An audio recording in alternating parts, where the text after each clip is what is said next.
The topic is the mind pandemic and public health, very much what we are facing as situations in the current time. And we have none other than Dr. Soham D. Bhaduri, who is our very much special speaker, and he is the physician, public health commentator, chief editor of the Indian Practitioner, Mumbai, India. So, welcome, sir. And I would also like to invite Dr. Shubhmohan Singh, Assistant Professor, PGI Chandigarh, also joining us to head this session, who has had a very keen interest in the areas of community psychiatry, brain stimulation, adult psychiatry, and psychodermatology. Dr. Singh has more than 70 national and international publications, 12 book chapters, and 2 books at his name. And of course, he resides in the heart of Punjab, which is Chandigarh itself.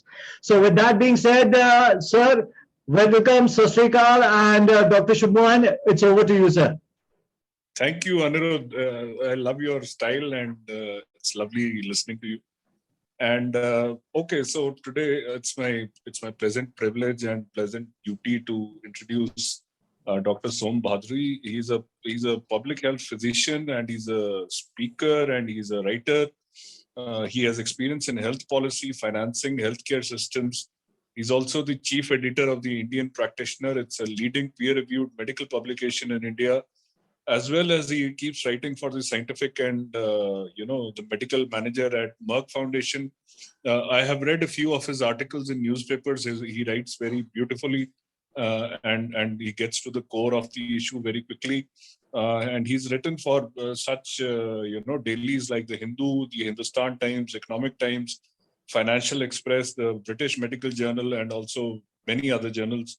And he's interested he has a penchant for philosophy and mind and spirituality. So he's going to be talking about unlocking the power of being, making use of self and others. So I would welcome and invite Dr. Bhaduri to make his presentation. Thank you so much, Dr. Singh, for the generous introduction. Thank you.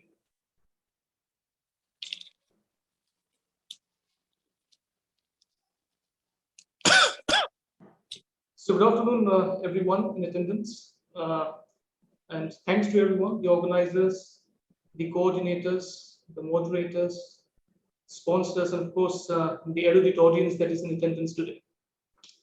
We've done a fantastic job in bringing all the stakeholders together into this very important occasion of the World Mental Health Day. As we know, it's rendered even more significant given the fact that we are in the, I would like to say, the tail end days of the COVID-19 pandemic, where we are not still free of the COVID-19 virus, but we still have a lot of lessons to reflect upon in hindsight. So, as you can see, my topic for today is the mind pandemic and public health. So, I believe that most of the topics that we've had here and are supposed to have in this 3-day session, in this 3-day event, are likely to be more of individualistic kind. The topic that I'm going to discuss is based in public health. So we're talking more about populations here. We're talking about population level, public level impact, and the remedial measures, which means we should be really streamlined in our expectations for what to expect from this presentation.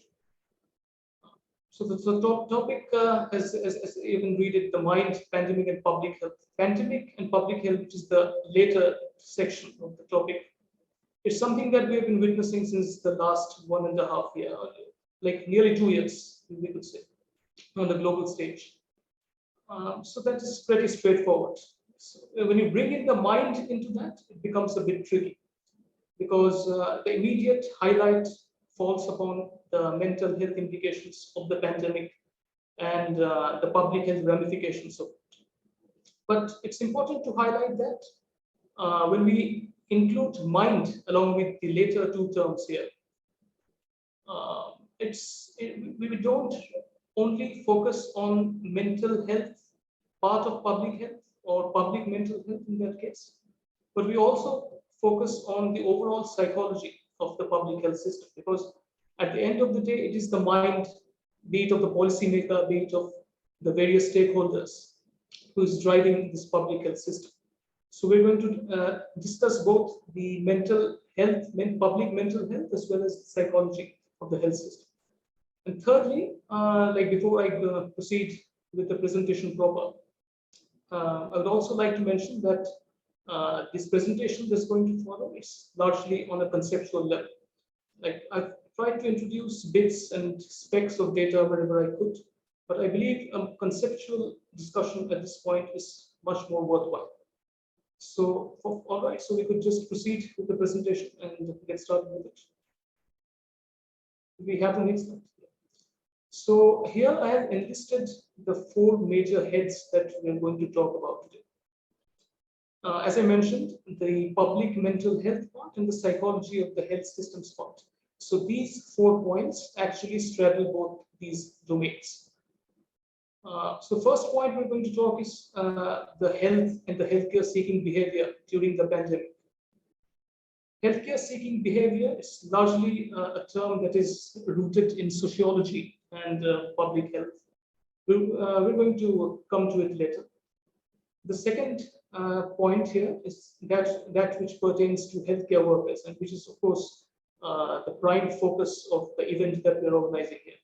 It's about healthcare workers, their mental health implications resulting from the pandemic, as well as the healthcare seeking behavior of healthcare workers themselves. The fourth domain we're going to talk about is how we envision moving towards a responsive and sensitive health system for healthcare workers. Now, why do I mention these terms separately, which is responsive and sensitive? It's because they have, a very nuanced difference between them, even though most of us would like to understand them in a similar way.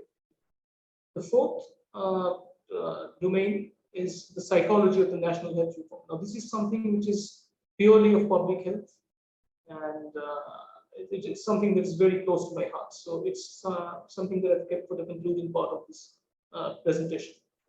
All right, so let's get started. The next slide, please. Right.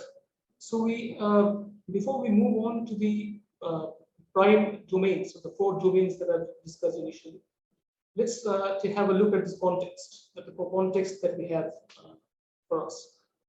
Disasters and emergencies, as we know, it's been a historical learning that every such disaster, be it an earthquake, be it a flood, or anything of that sort, is accompanied by increases in depression, post-traumatic stress disorder, substance use disorder, domestic violence, child abuse, various sort of aberrations, psychological aberrations, and mental health and behavioral disorders. And it has been a consistent finding.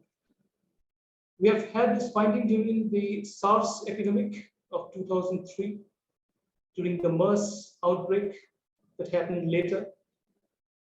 We have even seen this with Ebola virus in the West African region, primarily among healthcare workers. So during the SARS epidemic, as we could expect, that there was increase in PTSD, stress, and psychological distress.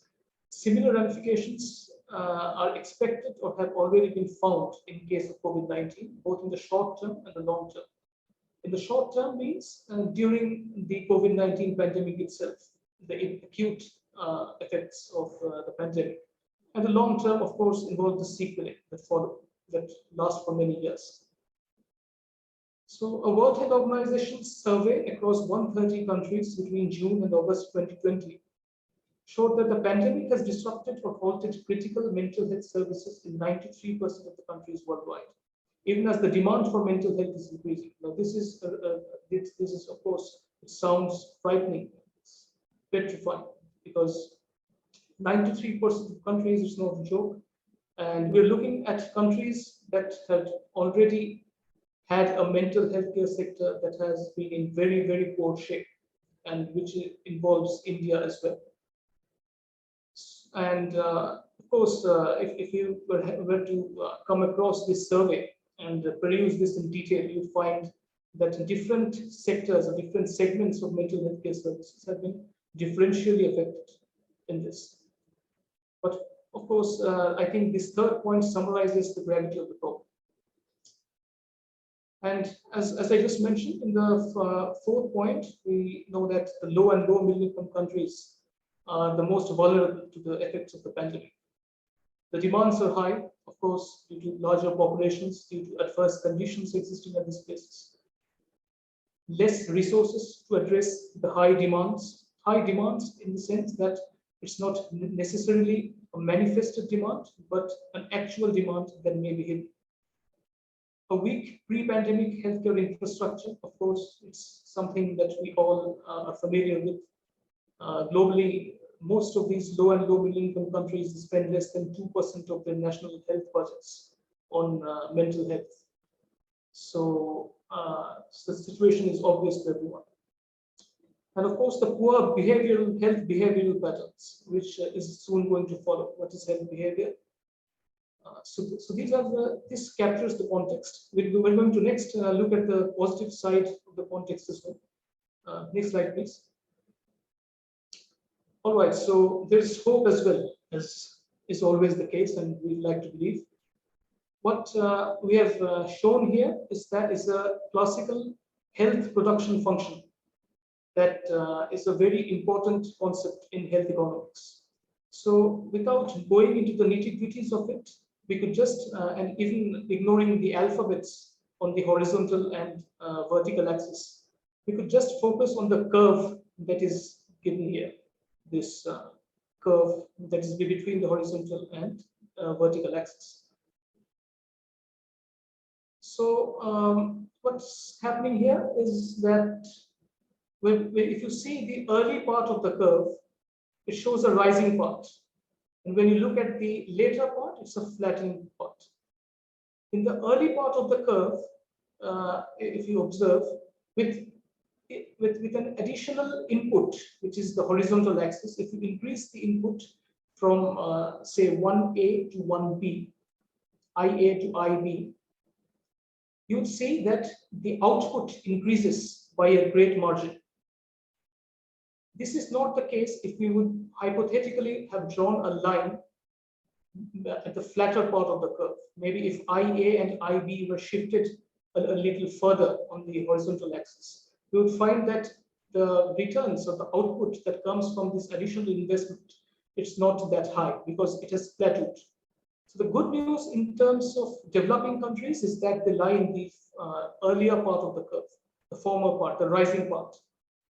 So the promising thing here is that small additional investments in mental health in a context like India or say sub-Saharan Africa or any other such context can yield very large improvements and visible improvements that manifest at the public health level, at the population level. So this is a good news, and this should certainly encourage our governments to invest in mental health, especially in public mental health. Next slide, please. Okay, so coming to the first major domain, we have the health and healthcare seeking behavior during the pandemic. So what is healthcare seeking behavior, and why is it that I have distinguished between health behavior and healthcare seeking behavior? Health behavior would be a broader term that would mean a lot of things. It could mean the behavior that a person shows when he is ill. It could mean the behavior that a person shows when he's healthy, as well as the behavior that one could show when he's seeking healthcare. Healthcare seeking behavior is a more precise term, referring to the behavior of the beliefs or the predispositions that people have while seeking healthcare proper. So as you can see, healthcare seeking behavior is a very essential part of the overall health system, even without a pandemic and even with a pandemic. As I mentioned here, the subtle yet cardinal role in determining population health. So we can understand that what would happen if people would suddenly, or the socio-economic get up is such that people would not come out to test themselves. People would not come out to get admitted in the hospital despite having COVID symptoms. These are very important health behaviors. So you could just imagine that if what negative behaviors could do and how positive behaviors could help the health system by a great margin. So while like we all appreciate that even though health behavior is a very subtle thing, you cannot readily measure it, you cannot readily see it, but its role is instrumental in the success of a public health system. So it has a subtle yet cardinal role in determining population health, particularly in public health emergencies such as COVID-19. But as simple as healthcare seeking behavior would sound to us, it's actually a very complicated concept, a very complex concept, I would say. So we have presented here a certain model that helps us understand health behavior, care utilization, which is healthcare seeking, and the various determinants of it and how does it manifest in the society. So this is called the Anderson's behavioral model of health services use. So if you could please look at the left-hand side of the screen, we have three separate boxes. These are three broad categories of determinants or factors that are responsible or that influence healthcare seeking. One category is the predisposing factors. Predisposing factors would mean those factors which make up your mental and your social constitution in a way that predisposes you to access healthcare or not to access healthcare. So that would include your health beliefs, that would include your knowledge of health in the first place, the values, the attitudes that you possess or your society sports, the socio-demographic characteristics of the society. We have many societies where going to the doctor is not a very encouraged practice. We have societies where they are more free and open to seeking medical care, even for mental health services. So these are the factors that play a very large role in accessing healthcare and seeking to access healthcare. The second set of factors is the enabling factors. Like an easy way to understand the distinction between predisposing factors and enabling factors is that the predisposing factors help you make a judgment whether or not to access healthcare services by and large.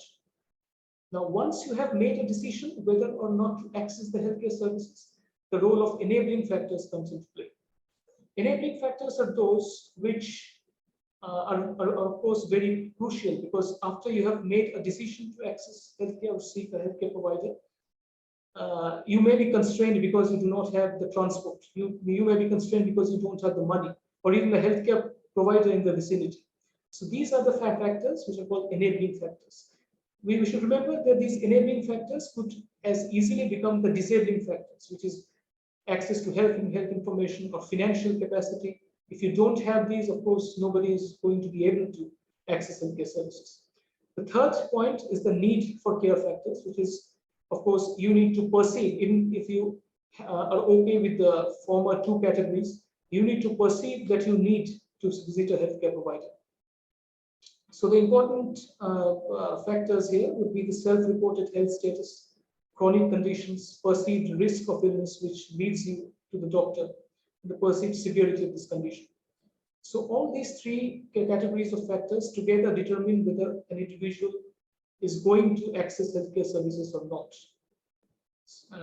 All right, so we've seen the behavioral model here. We could just move to the next slide now. The health and healthcare seeking behavior during the pandemic. Of course, like we saw three categories of factors in the previous slide. Here, let's come to the category of positive factors. What are positive factors? Here would imply that these are the factors which are in good interest of the health system, which indicates good health behavior. Evidence of improved health behavior during COVID-19. Now, a few studies, especially from the West African region, have been carried out, which showed that the health behavior of people during the pandemic has improved, whether it's because of the public health measures that were taking place, whether it's because of self-preservation, because of course in a pandemic, people become very protective of themselves, they adapt to the new normal and become more aware of how to take care of their health than usual. So there is evidence of improved health behavior. There has been increased dissemination of health information, improved health knowledge and consciousness among people. So all these positive factors have enabled people to access healthcare services, which is a good news during the COVID-19 pandemic, because we know that people had to come out to seek healthcare services, because people had to come out to get themselves vaccinated, which is a more pressing concern today. The negative factors, of course, these would be, as we discussed in the previous slide, the disabling factors would be the disruption of healthcare services, of course. Like we all know that in the attempt to meet the demands of COVID-19, the demands inflicted by COVID-19, we had to discontinue or involuntarily disrupt a lot of routine healthcare services. So disruption of healthcare services is something that has led to negative health behavior. Disruption of transport, livelihoods would be synonymous with financial capacity, because people couldn't earn, so where would they get care from? Especially in low-income countries where you have a large private sector that is dependent on payments. All right, so these are the positive and negative factors that have played a crucial role in determining the health behavior. And the necessity of appreciating the social and cultural context of health promotion for priming the collective consciousness to determine deter pandemic spread. So, like, in order to influence health behavior, this is a very interesting part here. Ever since the onset of the COVID-19 pandemic, we have seen the government respond in many ways in order to improve people's health information, to spread awareness, as well as to modify health behavior, be it regarding vaccination, regarding adopting masking or social physical distancing. Now, how successful these avenues of changing health behavior or improving health behavior are would be determined by how customized these measures and approaches are to the social and cultural context of health promotion. Because we know that in India, especially in India, every state is different. Within every state, every zilla is different, every gram panchayat is different. So it's necessary to appreciate the cultural and social diversity that pervades the Indian landscape in order to develop approaches that are effective in the first place and acceptable to people. So we need to appreciate the social and cultural context of health promotion in order to be successfully deterring the pandemic, which is more than we could say for what has happened in India. Of course, it's a challenging thing, but nonetheless, it's always important to remember this. The last point, entrenching sticky, self-initiating patterns of health behavior. What we mean here by sticky is that, like we've all been witness to the second wave of COVID-19, before that, the first wave of COVID-19. We've seen people in the first wave adopt masking, wearing a mask whenever they're outdoors.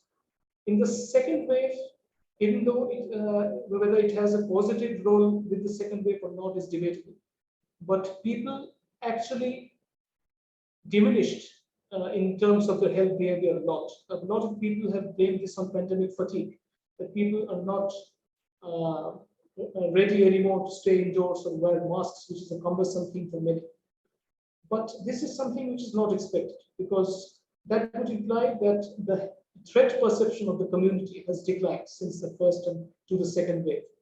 Sticky health behaviors would imply that, I'll give you an example of the Southeast Asian countries, the two Southeast Asian countries, where they've seen pandemics in such frequency that masking is something that is public masking is something that has almost become an involuntary reflexive behavior. Whenever at the slightest whiff of a pandemic, people start adopting masks and all the various precautions that follow. This is an example of successfully entrenching a health behavior, which is something we haven't seen in India.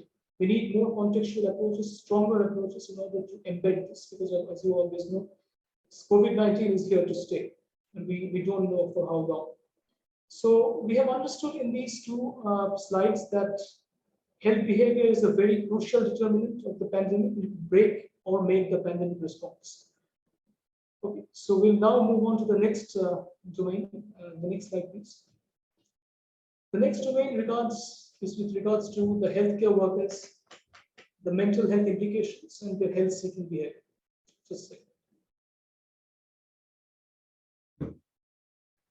So since our presentation and the event broadly today relates mainly to the healthcare workers and improvement of their conditions.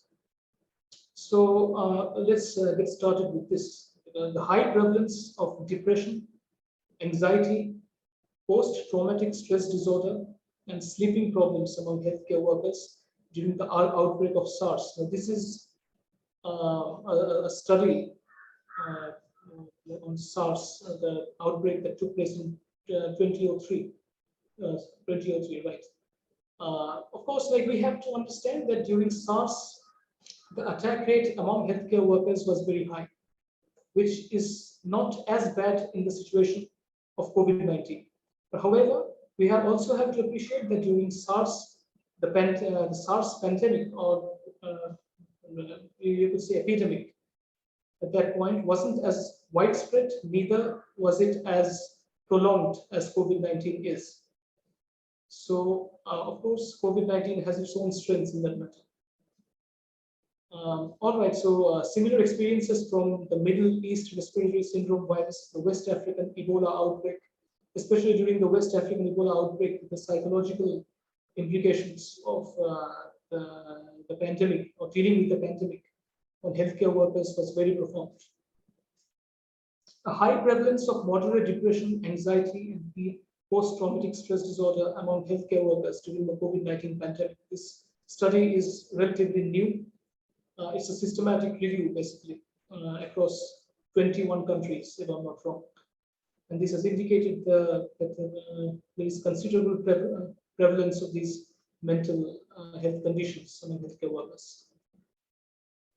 Now, even apart from the pandemic scene, where we adjust for age, sex, relationship status, the hours of work that people, healthcare workers, put on in a week, physicians have been found to be at an increased risk of burnout than other working adults, having negative implications on their work. Now, this pertains primarily to burnouts. Burnouts is something, of course, psychiatrists would be, or mental health professionals would be in a better position to explain this. But burnout is largely an occupational definition. So occupational, it has mainly an occupational pertinence in that matter. And negative implications on the work of physicians, as we already know, the attrition rate of physicians is high. There are greater propensity to medical errors and litigations, of course. So it's ubiquitous. The negative implications of mental health aberrations, of stress during the pandemic times are ubiquitous. The important factors now, what the studies have also determined, what is it that leads to an increased or elevated stress among healthcare workers during such disasters or during such public health emergencies. The fear of infection, the perceived fear of infection of both the healthcare worker themselves and their families is the most important, most significant, statistically significant risk factor for developing psychological conditions. Of course, there is the negative impact on work, which is doctors or any public health professionals are always aware that if we leave our work in order to seek treatment, it's not something that does justice to the plethora of patients who need us. So that is a major, that's the major impact in alleviating stress in them. The heavy workload, of course, this is something we, all of us in India, very well appreciate. 12-hour shifts are actually a luxury in many parts of this country for healthcare workers. That's the least said. Poor management. Now, managers, we know that we don't have a very strong culture of healthcare management in this country. Management of doctors and management of other sects of professionals is something that has to be, very customized. There are very important distinctions between the two. We'll come to it later. Moral injury and vicarious traumatization, of course, like most of you in the mental health space would be aware of this. Moral injury is inflicted because physician or the healthcare worker has to do something that's against their moral values. Vicarious traumatization is when you are afflicted or you are in pain because you sympathize with your patient and he or she is in pain too. So all these factors are very important factors leading to elevated stress. Could you move to the next slide? Okay. So evidence indicates that the healthcare seeking, as we just saw in the previous few slides, that help seeking among public healthcare workers who perceive themselves to have some mental health conditions is alarmingly low compared to lay adults with similar factors who perceive themselves to have psychological stress or mental health conditions whatsoever. So this is a really alarming fact, because healthcare workers are the ones taking care of people. If you don't take care of their health, what's going to happen to the health system? It's self-explanatory. Contributory factors include stigma. Of course, there's a special stigma associated with healthcare workers accessing mental health services. It could have implications on their career. It could even possibly lead to revoking of their licenses in certain situations if they're not found to be mentally unfit. The job constraints, culture of self-treatment, these are self-obvious things. So these are the things that contribute to the poor mental health help seeking among public healthcare workers. So if we if we try to categorize the health seeking behavior of public healthcare workers along the Anderson's behavioral model, we would find predisposing factors, age, for example, age and work unit. We've noted that those who are in the higher age bracket usually have a better health-seeking behavior compared to those in the lower age brackets. The working unit, of course, those working in the emergency units are more prone to developing developing mental health conditions, psychological stress. So, of course, that predisposes them to seeking healthcare services. The enabling factors, the support from the society, of course, we've seen mixed instances in India where doctors have been worshipped as gods. At the same time, public health workers have been beaten up in many unfortunate incidences in India. The need, of course, depression, perceived risk, and COVID-19 related contextual work-related factors like overnight work and psychological training. Psychological training, resilience building, as most psychiatrists and mental health professionals would understand, is a very significant determinant of accessing healthcare services, which is you could bolster people with such training. Reassurance of personal and family safety, awareness of disease prevention measures, social support, and a positive personal attitude were found to be the major coping abilities among healthcare professionals. Now, these findings are primarily from China, but I would personally or intuitively say that many of these would, of course, apply to the Indian context. Not very surprisingly, from a public health standpoint, financial incentives are not a very strong reinforcements for public health workers as far as mental health is concerned.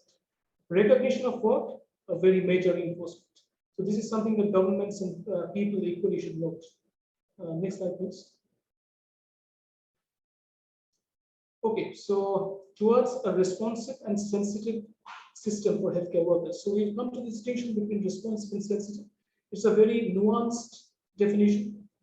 Responsive would mean that, of course, the health system or the policymakers in this case listen to the voices of healthcare providers in determining how the health policy or healthcare organization in this country, both at the macro and micro level, are going to be. Sensitivity is when you don't have to ask for it. When the health system or the policymakers, they intuitively take note of what people or what the healthcare professionals would need, and they act in a similar manner. But anyway, this distinction is incidental to this discussion. Let's come to the main points. The measuring performance of health systems. We usually focus on three aspects: the population health, health system responsiveness, and financial risk protection. These are the three indicators of performance of health systems. So if you want to measure the performance of any country, say for example, the United States, you'd first look at how good the population health indicators are, various population health indicators, depending on the context. The health system responsiveness to people, because finally and mainly the health system caters to people, so it has to be responsive to people. And the financial risk protection, which is how much of financial hardship the health system is able to prevent while people try to access healthcare services. Responsiveness to whom? So this is the question. Traditionally, we have seen that responsiveness is mainly towards people. What people want, the government wants to deliver. But shouldn't the health system also be responsive to healthcare professionals? Because they are very large stakeholders.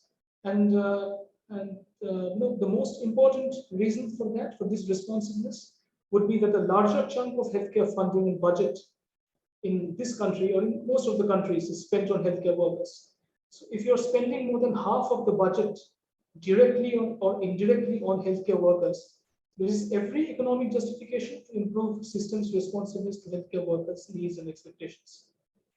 So if you're not doing that, if you're not doing this, then of course our investments are being inefficient, and this is something that needs to be corrected. The good news is the high return on investment in mental health. Every $1 that you spend on evidence-based care for depression and anxiety returns $5. So you can see that this is very, very cost effective in a certain way, especially when you involve facets like community-based healthcare and non-institutional mental health care. This is likely to be higher, and this cost effectiveness is much likely to be higher for investments that are directed towards the mental health of healthcare workers, because of course these mentally healthy, I would say, healthcare workers are going to be taking care of other people. So the efficiency, the cost effectiveness, of course, increases. So there's every reason to invest in mental health. Next slide, please.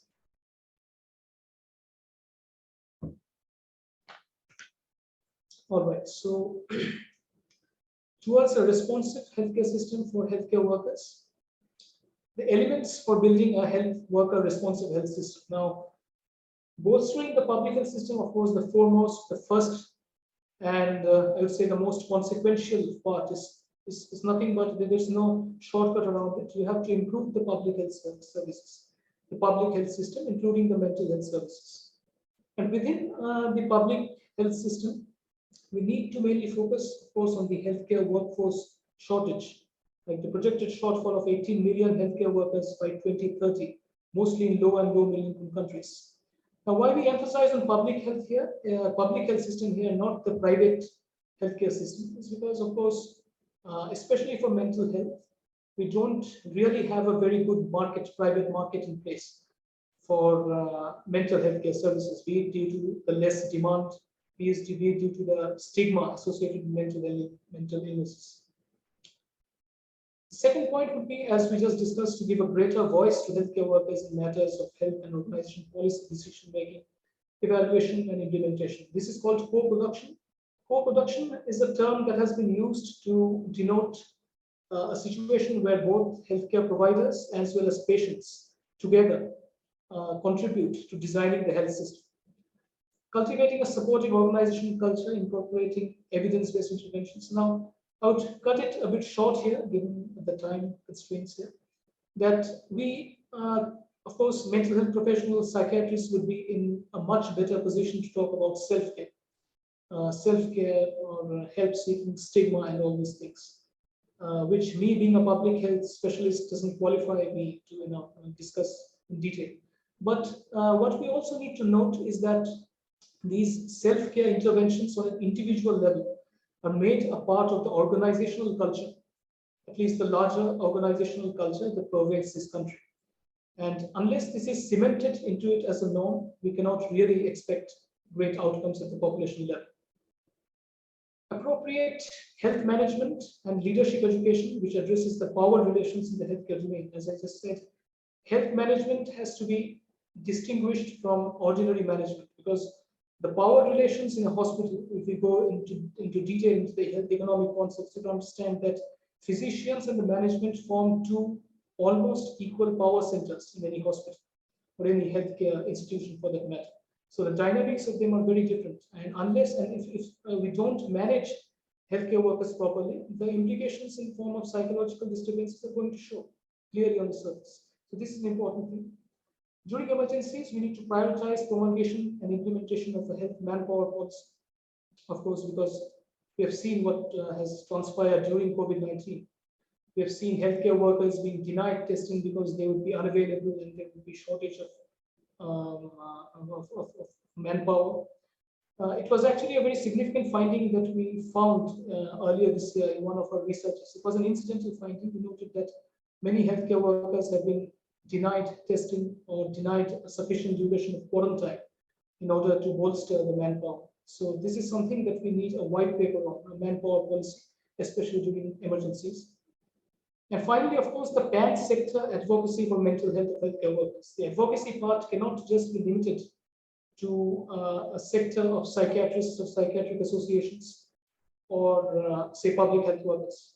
Advocacy for better mental health of healthcare workers and in general has to be something that has to be a purpose that each and every sector of the healthcare sector has to take up actively. So these are the few points. We can move to the next slide. Okay, so the concluding part, the psychology of national health reform. So this is more of a sociological concept, which is not really attuned to most medical doctors. So in simple language, I would say that the healthcare reform in any situation is largely determined by the fact that how the health system is to begin with before the disaster comes over. So in the Indian healthcare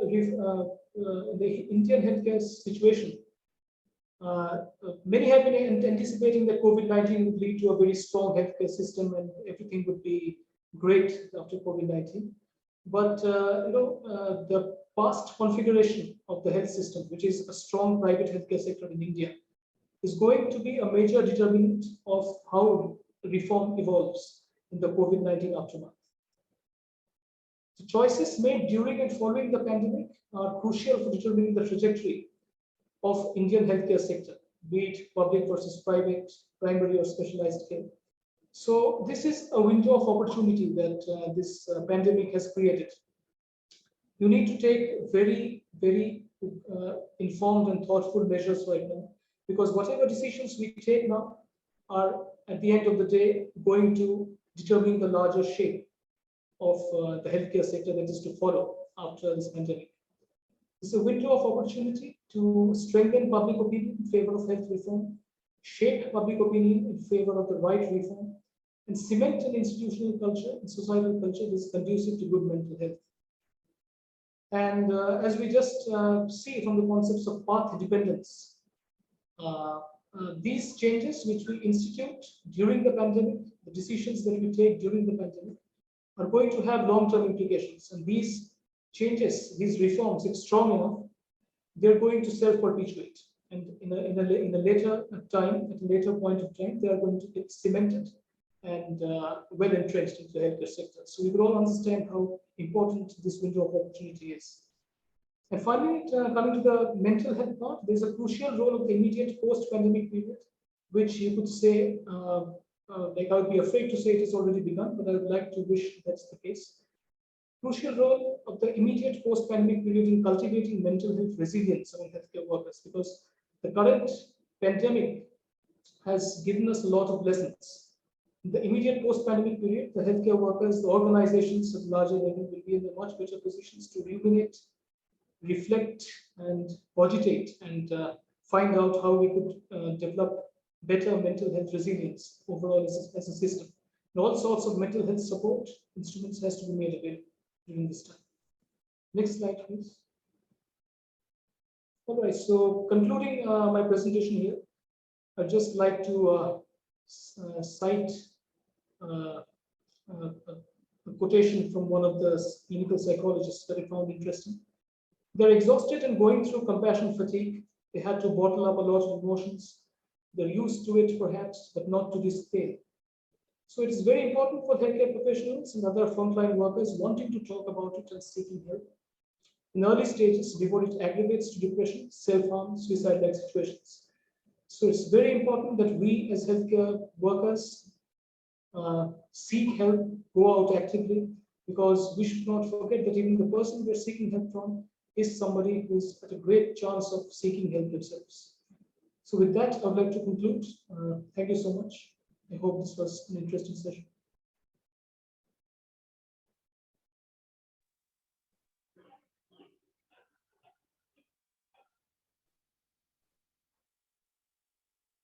Am I audible? Yes, sir. Yeah, thank you, Dr. Badri. And let me just have a look at the chat box if there are any more questions. So can we start by asking, I think the one thing that struck me particularly in the COVID-19 pandemic was this constant tension between politicians and science. And how do you think can we have a better relationship between the two so that, you know, a pandemic is managed by science rather than by political considerations? Okay. So I would always say that as it's one thing to be ideal, and the other thing is to be pragmatic. And we always know that no matter which country we are residing in across the globe, science has to be subservient to politics at the end of the day. And at the end of the day, healthcare is nothing but politics, policy is nothing but politics. But yes, I would believe that a greater perfusion of scientists, medical doctors into the political space is something that is very important in this country, for scientific opinion to be manifested. Of course, we have international pressure. We have pressure from countries, we have pressure from within the country, from the media, that can facilitate this process. But at the end of the day, I don't see any other option but to increase the voice of the scientific plan into the political arena. And once they pervade that, we have examples from Thailand, that once doctors and advocates made the health into the political space, healthcare changes totally, dramatically. So I think that's the most important point. All right. So what about the whole, the fact that in COVID especially, there was such a great deal of false fake news and rumors that were going around. And does that, in your opinion,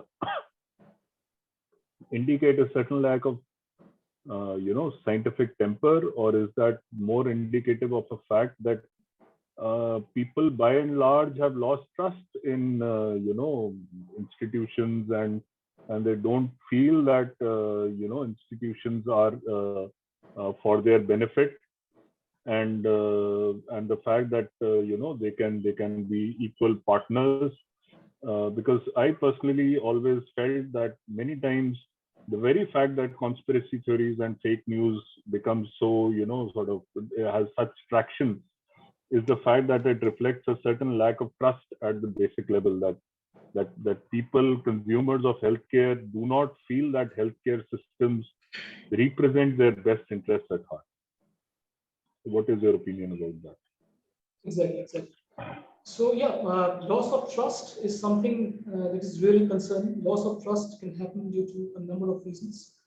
Of course, we know there are stakeholders during a pandemic who have vested interests in spreading misinformation, because in a country as diverse as this, you have a lot of consumers of such information. So that's basically the reason why this perpetuates.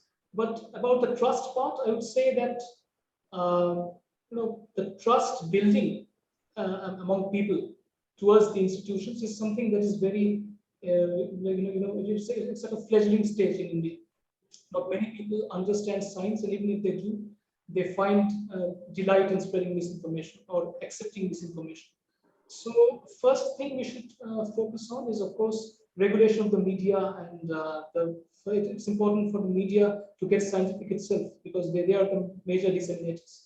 The second thing is a crackdown on those who have vested interest in spreading misinformation. And I don't think this is possible at a central level or even at a state level. This has to be decentralized.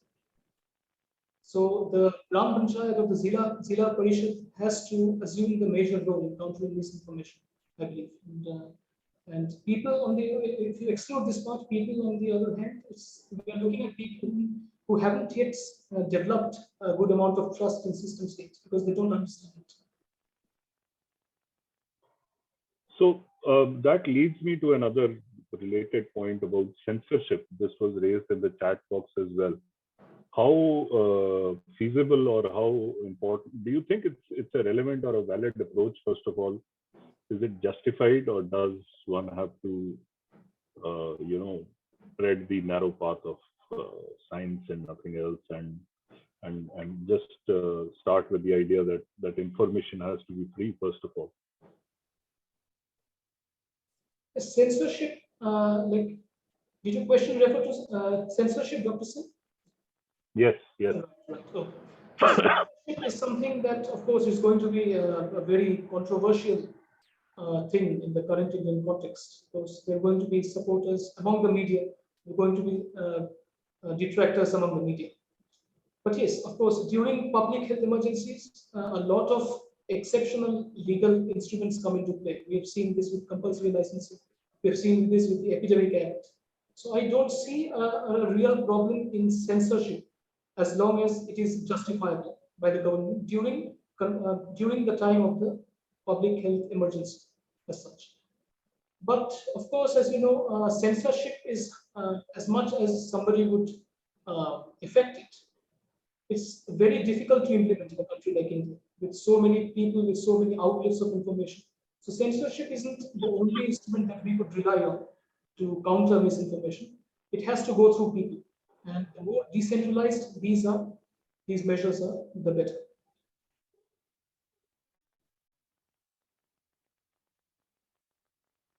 Another question you touched upon this about the mental health consequences in healthcare workers. In our own experience, we found that over 2 peaks of COVID-19. I'm a psychiatrist myself. I work in a tertiary hospital with a lot of people around.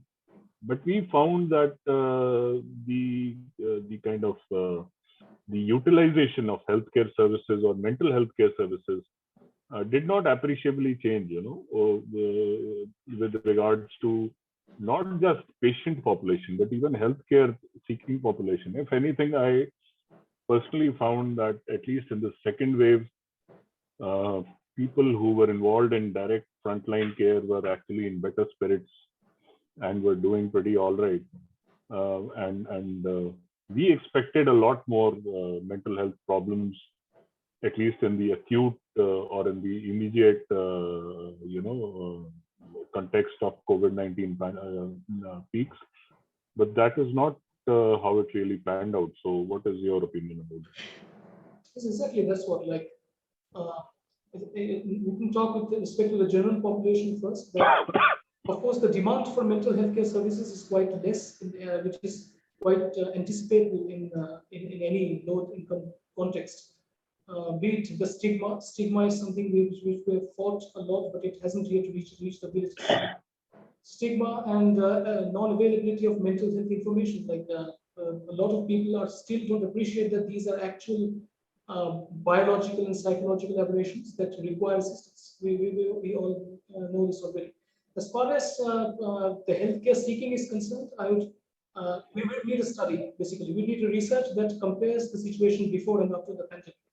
I don't anticipate a lot of change because we haven't really focused beyond probably a Ministry of Health directive that came up last year. We didn't have a lot of emphasis on mental health, which of healthcare as of the usual population. So what's the point in bolstering the services if you don't create the demand?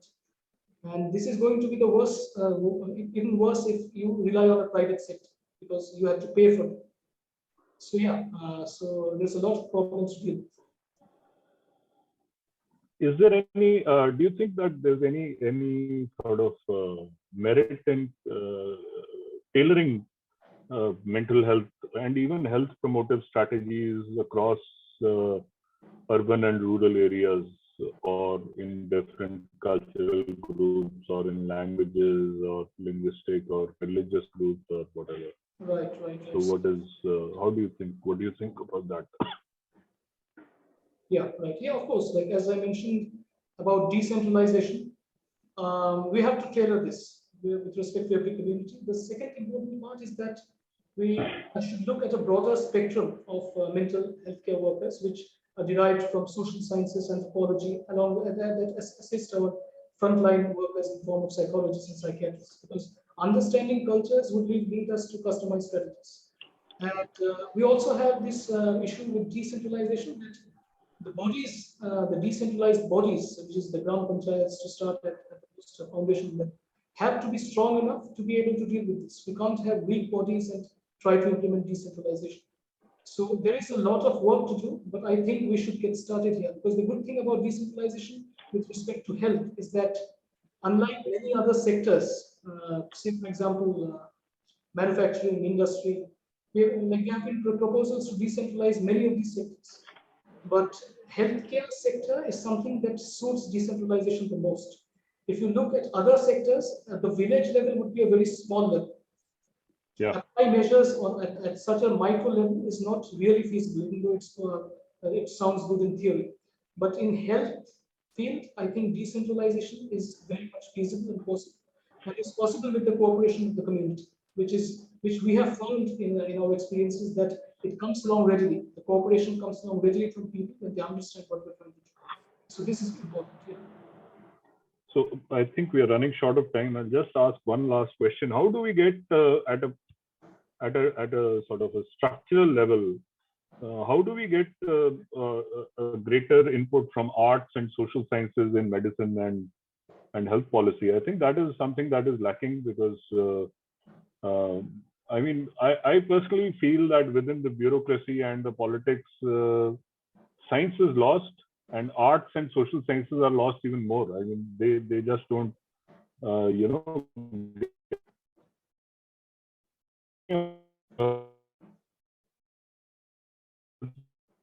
are determined not by science, but are determined by culture and are determined by local folklore, knowledge, whatever. So can we do something about that, or do you think that's feasible? Exactly. Yeah, so of course, like political will is the most important thing here, but it's such a structural issue that if you have in the uppermost echelons of this country, policymakers, if you don't have a predominance of social scientists and anthropologists who have trained in public health, we could say, or in public mental health, who is going to take up the cudgels for us? Nobody would. So we could say that we need more institutions along this line to train in public mental health, or sociologists who are encouraged to train in public mental health. But even the work of laying these institutions is with politics. So if only we could have bodies like the NMC, where it's a greater representation of public, those trained in public health, or in the, say for example, the UGC, the uppermost echelons of this country. Representation of professionals from the social science spheres is very important in order to for changes to occur at the downstream, the basic level. Right, Dr. Bhadri, I think we've run out of time. And I thank you for your participation. I think it's been a very illuminating talk. And I'm also sure, and I'm hoping that they'll put it on YouTube, because the kind of areas that you covered are very, very important, and are likely to be very useful for people who are interested in this field. So thank you very much, and I hope it will be useful for everyone. Thanks a lot. Thank you.